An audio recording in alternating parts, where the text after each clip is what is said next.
மகா ரொம்ப சந்தோஷமா இருக்காங்க. எப்படியாச்சும் வீட்டுக்கு போயிடணும், அம்மாக்கு ஹெல்ப் பண்ணணும் அப்படின்னு சொல்லிட்டு நினச்சிட்டு இருக்காங்க.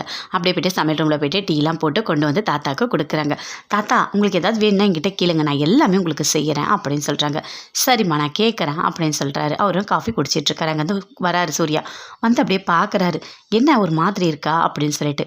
நாம தான் அம்மா வீட்டுக்கு போக வேணான்னு சொன்னோமே, என்ன கேட்க மாட்டாலோ என்னவோ அப்படின்னு சொல்லிட்டு யோசிச்சுட்டு இருக்காரு. இல்லை தாத்தா நீங்கள் பேப்பர் படிச்சுட்டு இருக்கீங்களா, படிங்க அப்படின்னு சொல்கிறாங்க. மகா அங்கேருந்து வராரு. வந்து இன்னொரு பேப்பர் எடுக்கிறாரு. கொடுங்க அந்த பேப்பரை. தாத்தா இன்னொரு பேப்பர் படிக்கணும்ல, கொடுங்க அப்படின்னு சொல்லிட்டு வாங்கி தாத்தா கிட்ட கொடுக்குறாரு. இது 2வது பேப்பர் நீங்கள் படிங்க, ஃபஸ்ட்டு பேப்பரை கொடுங்க அப்படின்னு சொல்லிட்டு வாங்கி சூர்யா கிட்ட கொடுக்குறாங்க. ரொம்ப தேங்க்ஸ்மா, நானே படிக்கணும்னு நினச்சேன், நீயே கொடுத்துட்ட அப்படின்னு சொல்லிட்டு தாத்தா ரொம்ப சந்தோஷமாக மகாவை பார்க்குறாரு. இல்லை தாத்தா என்னம்மா நீ அம்மா வீட்டுக்கு போகலையா இன்னும் அப்படின்னு சொல்லிட்டு தாத்தா கேட்குறாரு. போகணும் அப்படின்னு சொல்கிறாங்க மகா. சரி போயிட்டு வா அப்படின்னு சொல்லிட்டு. இல்லை அவர் போக வேண்டாம், நாளைக்கு போக சொல்கிறாரு அப்படின்னு சொல்கிறாங்க மகா. எதுக்கு என்ன அப்படின்னு சொல்லிட்டு கேட்குறாரு. இல்லை இன்னைக்கு வேலை இருக்குது. என்ன வேலை இருக்குது, நீ கூட்டிகிட்டு போய் விட்டுட்டு வா அப்படின்னு சொல்லிட்டு தாத்தா சொல்கிறாரு. பயங்கரமாக கோவம் வருது சூர்யாவுக்கு. வா உள்ளே வா அப்படின்னு சொல்லிட்டு உள்ளே கூட்டிகிட்டு போகிறாரு. என்ன உள்ளே கூட்டிகிட்டு வரீங்க அப்படின்னு சொல்லிட்டு மகா சொல்கிறாங்க. பயங்கரமாக கோவம் வருது சூர்யாவுக்கு. என்ன பண்ணி வச்சிருக்க, எல்லாத்தையும் தாத்தா கிட்ட சொல்லிட்டேன், உடனே நான் போக வேணாம் தான் சொன்னேன், ஏன் சொல்கிற பேச்சு கேட்க மாட்டேற அப்படின்னு சொல்கிறாரு.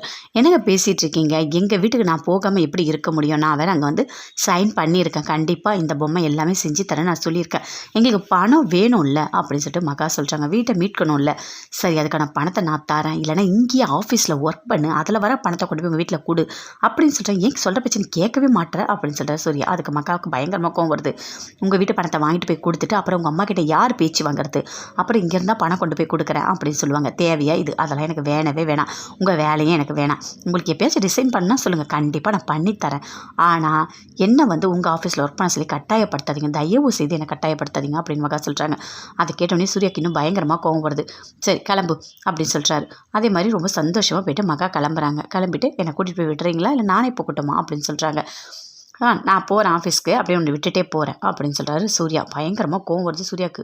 மகா வீட்டுக்கு வந்துட்டு அவங்க ரொம்ப சந்தோஷப்படுறாங்க. கோடீஸ்வரி அவங்க ஹஸ்பண்ட் 2 பேருமே தேவையான மண் எல்லாமே மிதித்து அழகாக ரெடி பண்ணிவிட்டு நல்ல சிலையெல்லாம் அழகாக பண்ணிகிட்ருக்காங்க. ரொம்ப சந்தோஷமாக பண்ணுறாங்க. ரொம்ப அழகாக வருது சிலை. எவ்வளோ அழகாக பண்ணுறே நீ அப்படின்னு சொல்லிட்டு கோடீஸ்வரி சொல்கிறாங்க. ரொம்ப நல்லா இருக்குது அப்படின்னு சொல்லிட்டு அவங்க அப்பாவும் சொல்கிறாங்க.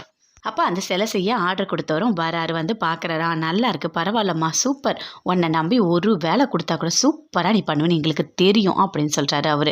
ரொம்ப நல்லா இருக்குது, பண்ணு பண்ணு அப்படின்னு சொல்லிட்டு அங்கேருந்து கிளம்புறாரு. சூர்யா ஆஃபீஸ் போயிட்டாரு. அப்போ யோசிச்சுட்டே இருக்காரு மகாவை பற்றி. அவங்க அம்மா வீட்டுக்கு போயிட்டா, எவ்வளோ சொன்னாலும் கேட்கவே மாட்டா அப்படின்னு சொல்லிட்டு, பணம் தான் பிரச்சனைனா நான் தரேன்னு சொன்னேன், அதையும் வாங்கிக்க மாட்டா, அவங்களுக்கு வரட்டு கௌரவம், அதனால தான் இப்படி பண்ணிகிட்ருக்கா, அங்கே போயிட்டு கஷ்டப்படணும்னு இருக்குது, அதை நாம் என்ன பண்ண முடியும் அப்படின்னு சொல்லிட்டு சூர்யா யோசிச்சுட்டு இருக்காரு. இங்கே வந்து அழகாக உட்காந்துட்டு டிசைன் பண்ணலாம், இதில் என்ன தப்பு இருக்குது, அவள் சம்பாதிக்கிற, அவள் வீட்டுக்கு அவள் கொடுக்க போகிறா அப்படின்னு சொல்லிட்டு மனசுக்குள்ளேயே யோசிச்சுட்டு ஃபீல் பண்ணிகிட்டு இருக்காரு. சித்ராதேவி கௌதம் 2 பேருமே பேசிக்கிட்டு இருக்காங்க. என்னதான் சொன்னாலும் இந்த மகா அவங்க வீட்டுக்கு போயிட்டு கரெக்டாக சிலலாம் செய்ய போயிட்டா, எல்லாரையும் சமாளித்து முடிச்சிட்டா அப்படின்னு சொல்லிட்டு பயங்கரமாக டென்ஷனாக இருக்காங்க. இப்போ என்ன தான் பண்ணுறது, எப்படியாச்சும் 2 பேரையும் வீட்டை விட்டு வெளியே அனுப்பணும், முக்கியமாக ஐஸ்வர்யாவை தான் ஃபஸ்ட்டு அனுப்பணும், அப்போ தான் உனக்கு இன்னொரு கல்யாணம் பண்ண முடியும் அப்படின்னு சொல்லிட்டாங்க. ஆமாம்மா நானும் ஏதேதோ பிளான் பண்ணுறேன், ஆனால் எல்லாத்துலேயும் மிஸ் ஆகிட்டே வரேன் அந்த ஐஸ்வர்யா அப்படி சொல்லிட்டு கௌதம் சொல்கிறாரு. இனிமேல் கரெக்டாக பிளான் பண்ணணும்.